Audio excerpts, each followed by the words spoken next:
Nadine adalah seorang yang punya trauma di masa lalunya, nggak ada figur ayah dalam hidupnya, dan sosok yang sangat suppress atau tertekan sebenarnya ya.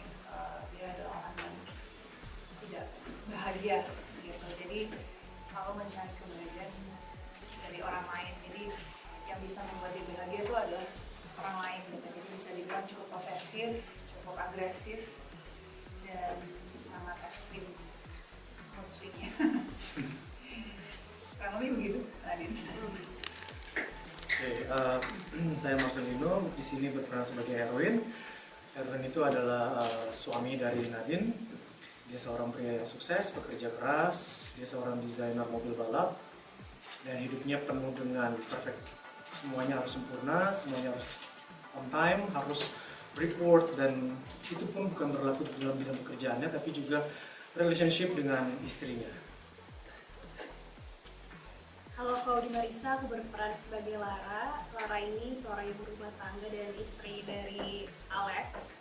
Untuk karakternya, dia ini sangat mengutamakan pekerjaannya sampai dia menyampingkan prioritasnya sebagai seorang istri dari ibu rumah tangga.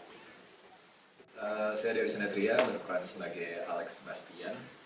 Alex itu seorang arsitek yang lagi naik daun, suami dari Lara. Sebenarnya Alex ini orang yang cukup punya prinsip, tapi karena kondisi rumah tangga beberapa tahun agak dingin karena Lara Jangan nyalain Lara dong. Ya dong. belum selesai. Oh ya, sorry. Karena Lara punya prioritas lain yang sebetulnya itu dilakukan juga untuk Alex. Nanti bisa dicari di seriesnya apa alasan sebenarnya gitu ya. Nggak mau spoiler. Tapi alasan Lara melakukan tadi kan udah bilang tidak terlalu berperan sebagai istri dan ibu. Itu ada alasan kuat sebenarnya di Lara. Dan Alex merasa terganggu dengan itu sehingga akhirnya dia mencari escape keluar dengan menjalin hubungan dengan beberapa wanita sampai akhirnya dia ketemu sama Nadine. Dan dia pikir dia wanita yang sama seperti yang lain, tapi ternyata Nadine adalah wanita yang berbeda.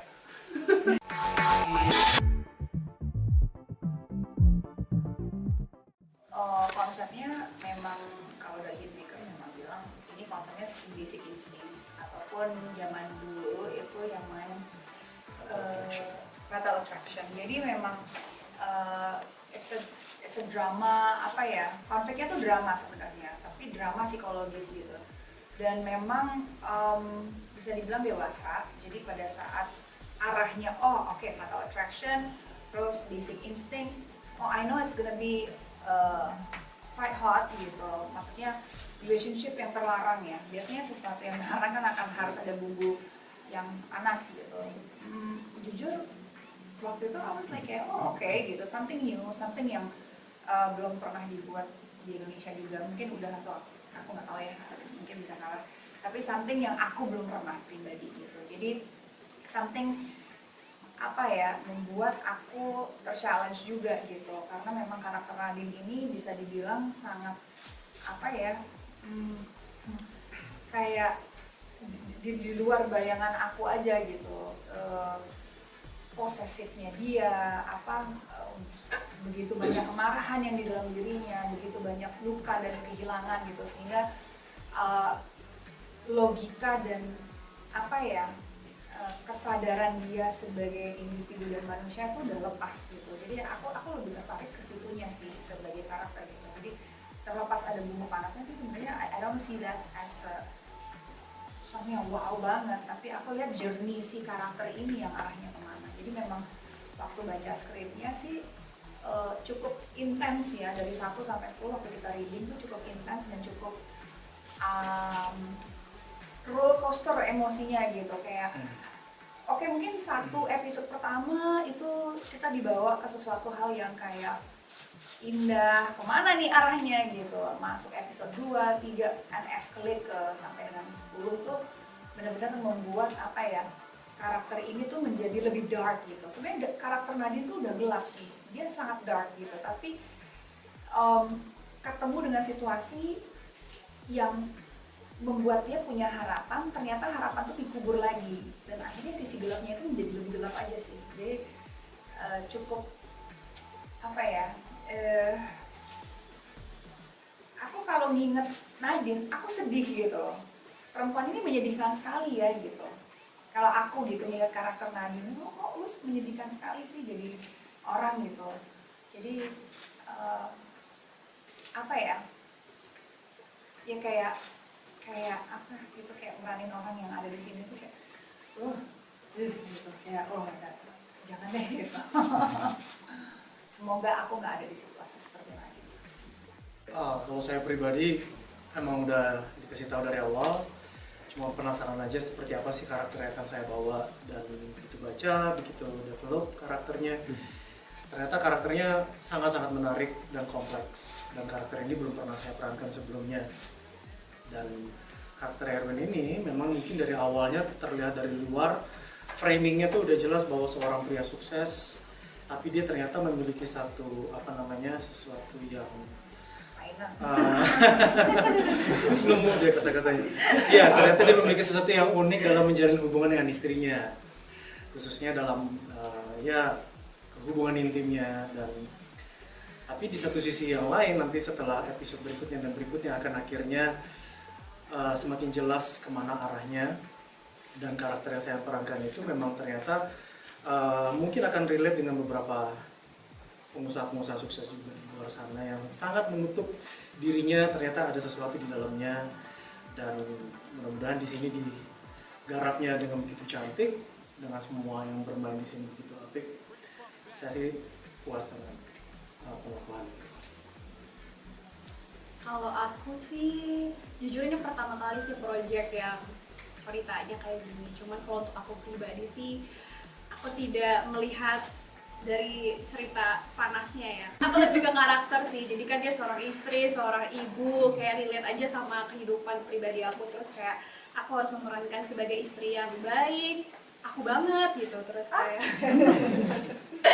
ibu rumah tangga gitu. Terus kayak banyak banget konflik yang menurut aku sangat intens banget di cerita ini. Jadi kayak menurut aku, ya kenapa enggak gitu coba dengan cerita yang berbeda dari project sebelumnya, terus juga lebih dewasa di project ini gitu. Jadi pas lihat ceritanya bagus banget, dan gak hanya satu tokoh yang ditonjolin gitu, tapi semuanya tuh punya cerita dan plotnya masing-masing gitu. Jadi kayak menurut aku hal yang bagus, kenapa nggak coba aja, dan ternyata ya jadilah mantap. Silakan Kak, udah ditunggu jawabannya. Terima kasih loh. Iya, Main Api ini plot ceritanya cukup menarik, dan bisa dibilang penulis menceritakan keseluruhan rangkaian cerita dari episode 1 sampai 10 itu berdasarkan masing-masing karakter ya. Karena yang aku sadari dari Main Api, setiap karakter itu mengambil pilihan-pilihan dalam kehidupan mereka sehingga cerita berkembang dan menjadi sesuatu ensemble yang sangat menarik. Dari perspektif aku sebagai aktor yang melihat keseluruhan cerita, lalu dari karakternya juga sangat banyak sebetulnya tokoh-tokoh yang diciptakan dalam cerita seperti Alex gitu ya, tapi banyak layer emosi dan pemikiran Alex yang mungkin dalam kehidupan sehari-hari ada orang-orang yang seperti itu juga gitu. Tapi pilihan-pilihannya memang nggak umum, nggak common, nggak semua orang ambil pilihan seperti itu. Nggak ketahuan aja kayaknya. Ya, lebih jago kayaknya, atau mungkin belum ketemu lawannya. Cantik ya. Main jalan. Enggak lah, tapi kayaknya banyak yang viral-viral juga. Ada aja. Ada, tapi nggak semua. Ya maksudnya kan nggak ketahuan, itu ketahuan yang viral aja gitu. Ya udah damai-damai. Kebetulan. Nggak, maksudnya karakter semua ini menurut aku sangat manusia kok gitu, Iya. bukan yang kayak kita ngada-ngada banget atau skripnya tuh Iya. ngada-ngada Fiksi. yang kayak over the top banget sih enggak. Mungkin part of the masih ada juga sih sampai gitu. Ada. Ada spoiler gue takut. Oke kan dalam, makanya. dalam tadi aku bilang dalam hidup itu kan setiap orang punya pilihan masing-masing gitu. Tapi setiap pilihan orang juga berbeda. Nah, di Main Api penulis bisa dengan tepat membuat pilihan-pilihan yang dibuat oleh karakter ini memang berdasarkan alasan yang logis, sehingga kita nggak bertanya-tanya ketika baca kita kok gini enggak, tapi dia udah mengalir gitu, dan itu merangkai jadi sebuah cerita yang sangat kuat dan bagus. Dan kayak Luna tadi bilang di awal, eskalasinya sangat menarik untuk diikuti dari episode 1 sampai 10. Dan mungkin belum tentu dalam aku sebagai aktor bisa mendapatkan kesempatan untuk memainkan karakter seperti ini di proyek-proyek yang lain. Terus one of a kind project. Ya, saya membuat itu. Ya mungkin waktu kita press con di awal itu kan pernah bilang ya, mungkin ada beberapa bulan yang lalu pas kita kita press con soal series ini, it's a character driven gitu, maksudnya cerita ini terjadi karena karakternya begini loh gitu loh, bukan cerita dan Yang membuat dibuat ya. dan akhirnya si karakter melakukan ini karena kebutuhan cerita gitu. Tapi berkembang dan mengalirnya cerita adalah karena si karakter ini punya karakter yang sangat spesifik dan sangat signifikan dalam melakukan dan mengambil langkah-langkahnya gitu. Jadi akibatnya jadi cukup fatal gitu, akibatnya jadi sangat-sangat kalau bisa dilihat over the top gitu, kayak kalau you have to harus nyakitin orang, nyakitinnya tuh jor-joran, kalaupun harus panas, panasnya jor-joran, kalaupun harus sedihnya jor-joran juga gitu. Jadi memang membuat series ini jadi kayak sesuai namanya ya, api panas gitu. Karena sebenarnya ini implisit sih sebenarnya, nggak cuma sekedar menjual hot in a steamy kalau bisa dibilang intimate scene gitu, tapi secara ceritanya juga panas gitu, kayak antara saya dengan Erwin tuh kita punya hubungan yang sangat panas gitu, nggak ke intimasinya aja ya, tapi secara emosi Ya. ini tuh kita begini gitu, tapi nggak bisa apa-apa karena adalah suami istri. Mereka juga punya situasi yang sedang panas di dalam rumah tangganya gitu. Jadi semua orang di sekitar ini punya permasalahan yang membuat keadaan jadi panas. Jadi nggak cuma panas itunya, tapi secara relationship juga panas gitu. Makanya main panas. Main panas. Main api panas. Dan aku yakin teman-teman juga setuju bahwa karakter-karakter yang ada di Main Api ini ngasih ruang eksplorasi yang cukup besar buat kita sebagai aktor untuk memainkan masing-masing karakter.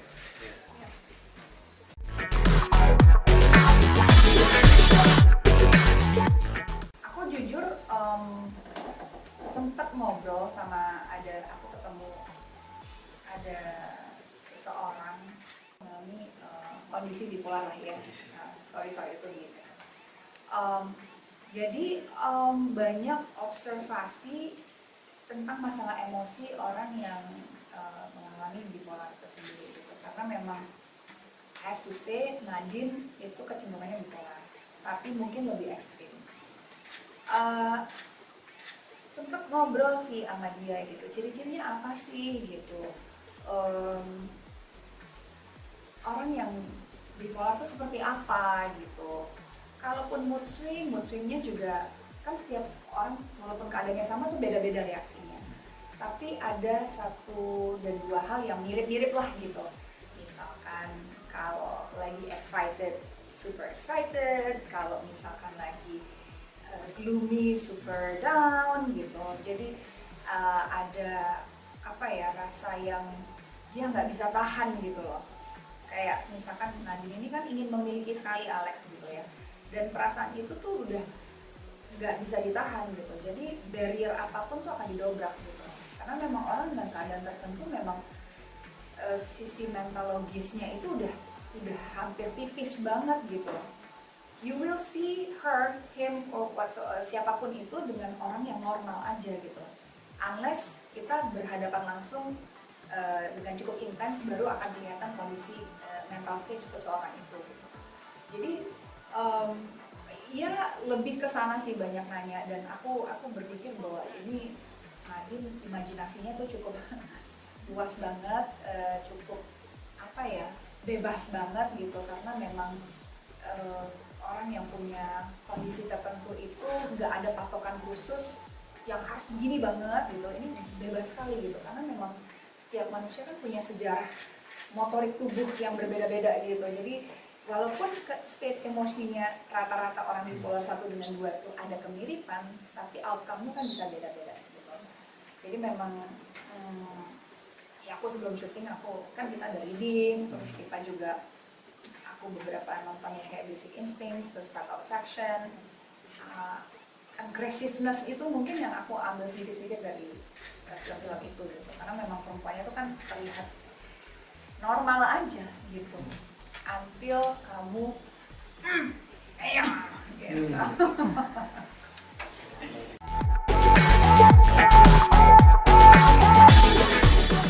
Sebenarnya fun banget ya, fun banget, seru. Cuma kurang hari ya. Itu pendek banget. Ya main kartu. Ya pulang pagi, hampir setiap hari ya. Terus apa lagi ya? Darius, apa lagi? Seru nggak? Seru, selalu makan bubur kacang hijau bareng. Di satu nawarin semuanya gitu. Karena kita punya ini tiap malam nyobain burjo beda-beda. Iya. Kita ratingnya sendiri. Setiap lokasi gitu, kayak kita cobain setiap lokasi bubur kacang hijaunya enak guys. Gabutnya kita itu. Artinya kita syuting pagi hampir tiap hari ya. Pulang pagi ya. Pulang Tapi pagi ya. cukup menyenangkan, kondusif, secara apa ya, relasi kita ya. Itu kita ngebangun chemistry yang menurut aku nggak di setiap produksi bisa kayak gitu, semua pemain tuh ngeblend bareng gitu. Iya, Selain iya. kita kan ada beberapa karakter Iya. lain juga, dan mereka juga seru ngasih warna juga Iya. di depan, di on screen dan juga off screennya. Dan ya jadi menurut aku di luar set itu jadi momen dimana kita bisa ngebangun komunikasi yang lebih intens, karena memang proyek ini butuh komitmen ya dari semua, komitmen yang sama, energi yang sama gitu. Jadi ketika lagi capek ya capeknya dirasain bareng gitu. Karena memang yang kurang banget adalah jam tidur kita. Ngomongin komitmen juga, tadinya kita juga jaga badan ya, Jaga. persiapan, Iya. makan protein lebih banyak. Dia sampai nitip, lu bernitip berapa kalau di lokasi, kalau Iya. direbus? Ini kan bodybuilder ya dua ya. Enggak, karena kan ada tuntutan Beban. ini ya, adegan ya. Pesan dari Bapak Dia mah produser juga. kalau lu ya, dia mah buat iklan. Oh dia memang. Kan ini, gua cukup tahu sih gue. Kebetulan pas Gue lagi baru tahu persiapan. juga. Oh, di selama syuting jaga badan tuh buat ini. Ternyata. Dia pas lagi syuting. Oh, dia. Dia pas lagi syuting ya. Gara-gara persiapan ini terus dapat. Mantap. Makanya Project kalau satu. lagi nge-gym pos-pos ya. Dia dapat tawaran iklan. Cium. Cium. Pas Aku bisa dapat foto gini gitu. itu nggak makan 3 hari ya. Aku dapat pesan dari Paroki. Dari awal ketika bergabung dia pesan, oke, harus jaga badan dan kita memang harus ada six pack juga gitu. Jadi mau nggak mau gitu, nggak mau. Dan memang kebetulan dari awal 2023 ya aku udah mulai diet dan berat lumayan turun, tapi di project ini karena tidurnya memang kurang banget jadi makin habis, jadi kaplosnya lumayan banyak.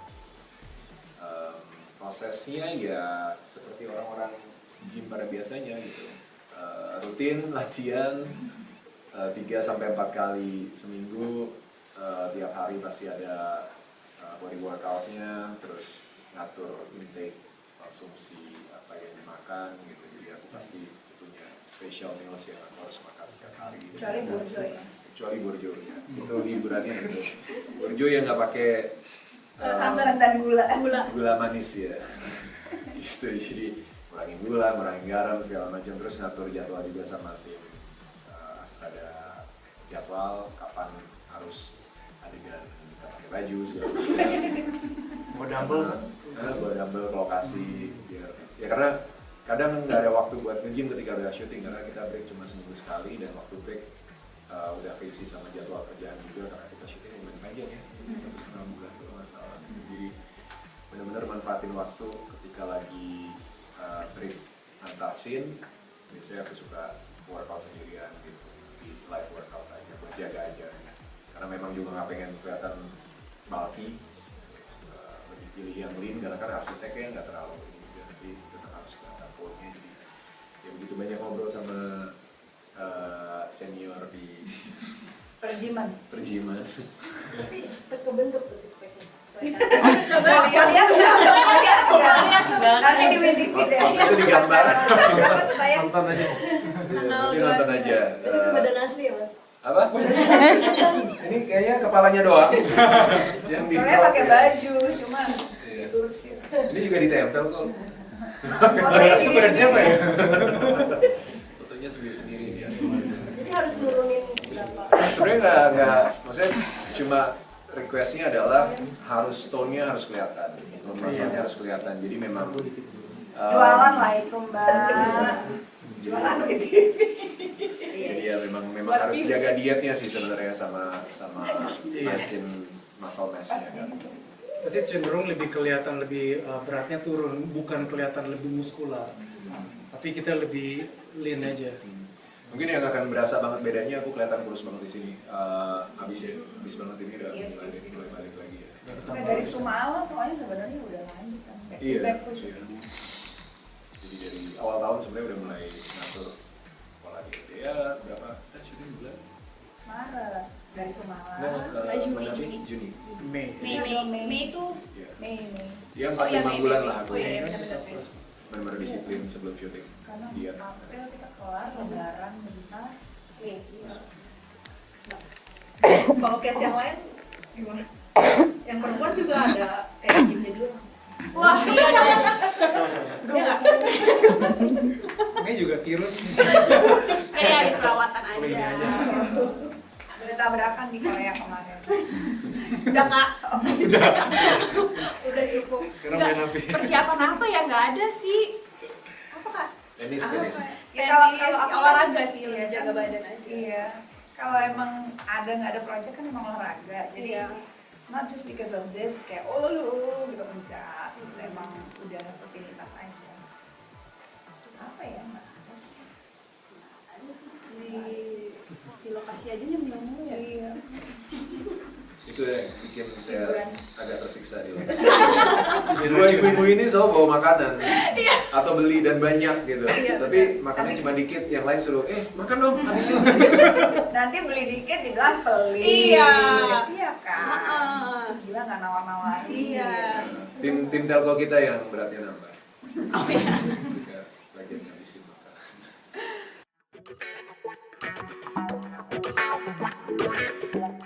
Oh, ada beli dapur.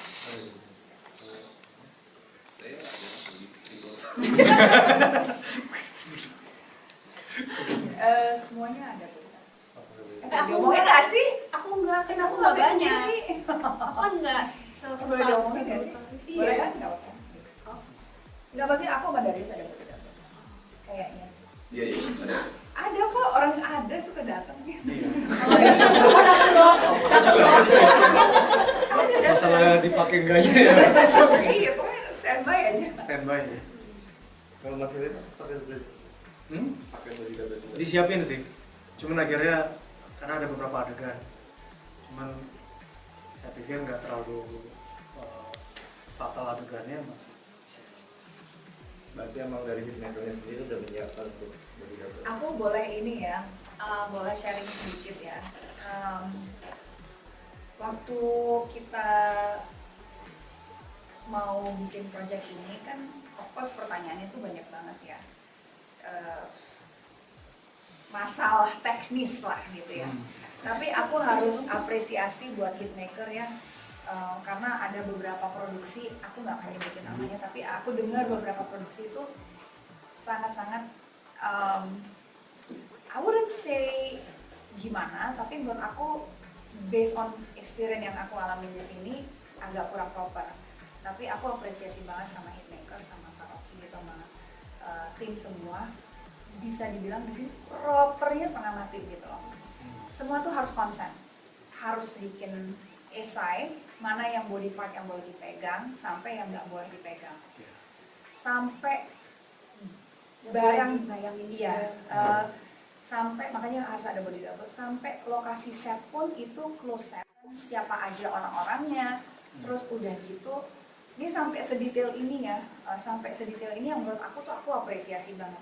Memory card scene yang khusus ada adegan intimate itu hanya orang-orang yang punya otoritas terhadap si SIM card itu untuk bawa dari lokasi sampai dengan ruang editing. Dan itu ada tanda tangannya. Jadi kalau sampai bocor sampai apa kita tahu siapa oknum-oknum. Jadi sedetail itu membuat kita juga nyaman, tenang, dan kita juga ada IC namanya Intimacy Coordinator yang belajar tentang anatomi tubuh, yang belajar tentang sebagai apa ya partner mana yang boleh disentuh, mana yang enggak, itu kita harus konsen semuanya, kita harus tanda tangan dan kita betul dan kita juga latihan. Jadi apa yang kalian lihat dan kalian pikir itu misalkan seperti terkena body part itu ternyata tuh sebenarnya nggak ada sentuhan direct seperti orang pada umumnya lah gitu. Saking propernya menurut aku sangat-sangat nyaman dan nggak ngerasa ini sesuatu hal yang burden me kayak oh my god I'm gonna do that gitu, enggak, sangat-sangat profesional. Dan bahkan IC kita ya gitu Mbak Putri gitu ya, siapin satu kit gitu dari permen dari segala sesuatu sampai ada bola yang khusus buat dijepit apa supaya partner kita nggak nyentuh tubuh kita. Seproper itu gitu loh. Bahkan sampai celana dalam, maaf ya buat Darius gitu, bagian itu juga ada celana dalam khusus. Untuk perempuan juga ada. Jadi seproper itu membuat kita jadi kayak it's very apa ya secure to work in this kind of environment gitu loh. Apalagi sebenarnya ini kan orang akan berpikir seintimate itu gitu, tapi di lokasi itu sama sekali tidak ada kayak rasanya kayak wah gitu kayak tidak. Saking profesionalnya, udah kayak bukan sesuatu yang tabu lagi gitu loh. Karena gimana ya dari jelasinnya ya? Iya. Ini masih dari sisi gue technical, gitu, iya. sangat teknikal gitu. Iya, sangat teknikal dan ini kan kayak koreo ya, koreo gitu. Jadi semua adegan-adegan intimate itu dipersiapkan sedemikian rupa, dibicarakan dari awal, dari kita mulai persiapan reading dan lain-lain, bahkan masing-masing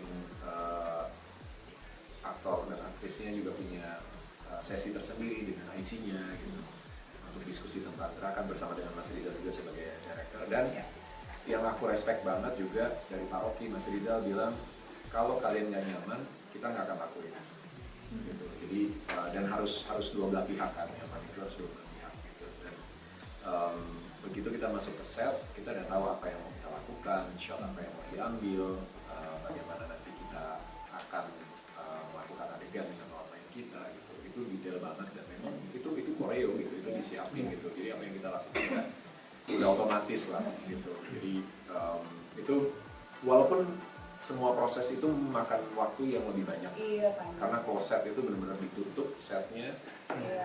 lalu di steril, HT terbatas, handphone udah pasti Nggak boleh ada yang semua, masuk. nggak boleh ada yang masuk segala macam. Handphone semua diambil. Itu menambah mungkin 2-3 jam daripada kalau kita langsung take gitu. Nah, jadi itu effort yang bisa dilakukan oleh Hitmaker dan tim produksi dan kita appreciate banget sama itu. Dan juga Mas Rizal bisa dibilang udah sangat ini ya kayak oh I just love him gitu, kayak the way he treated the scene gitu tuh udah di workshopin dulu di pre-production gitu loh. Dan di pre-production itu udah jadi satu scene ini nanti shotsnya ini, jadi sama tim IC dengan bukan body double ya, maksudnya tim IC memperagakan nanti gerakannya gini, shotsnya yang dari sini, jadi meminimalisirkan gerakan-gerakan ataupun shots yang nggak perlu gitu. Jadi memang udah sangat terkonsep. Jadi apa yang kalian lihat kayak wow bisa sedemikian kayak tapi kita bisa tuh ngerasa kayak sangat-sangat biasa aja gitu karena sangat teknikal dan sangat well prepared, jadi kita nggak merasa ini jadi kayak oh my god nggak sama sekali gitu. Jadi maybe ini bisa jadi apa ya, aku berharap banget gitu dengan adanya main api dan cara cara produksi yang baik, ini udah punya standar. Dimana harusnya kalau ada intimate scenes harus dilakukan secara proper seperti ini, dan ini standarnya dari Amerika gitu, bukan yang dibikin sendiri, tapi ini memang prosedur yang memang udah dari film Hollywood, film apapun, kalau ada intimate scenes memang seperti ini. Karena isinya juga certified sih. Betul. Jadi I hope mungkin production, it's gonna be another add production cost. But kita sebagai pemain tuh secure banget gitu, nyaman banget, itu yang paling penting kan.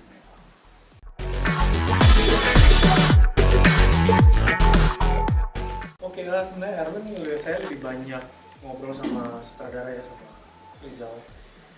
Dia cuma bilang mungkin lu lebih mirip kayak, karena kita sama-sama senang komik sama superhero, jadi dia cuma kasih gimmicknya yang gampang buat saya terima.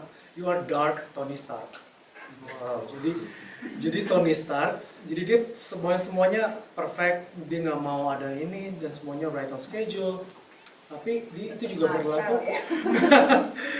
Tapi ya dia ternyata memiliki satu intimacy yang sedikit yang berbeda gitu, tidak seperti pria pada umumnya. Tapi dengan bergulirnya episode demi episode, ternyata dia ada satu esensi yang menarik dari karakter ini. Saya ngomong banyak tapi memang first appearance dia akan sangat menarik, dan mungkin untuk kaum perempuan akan dia gonna love him or hate him.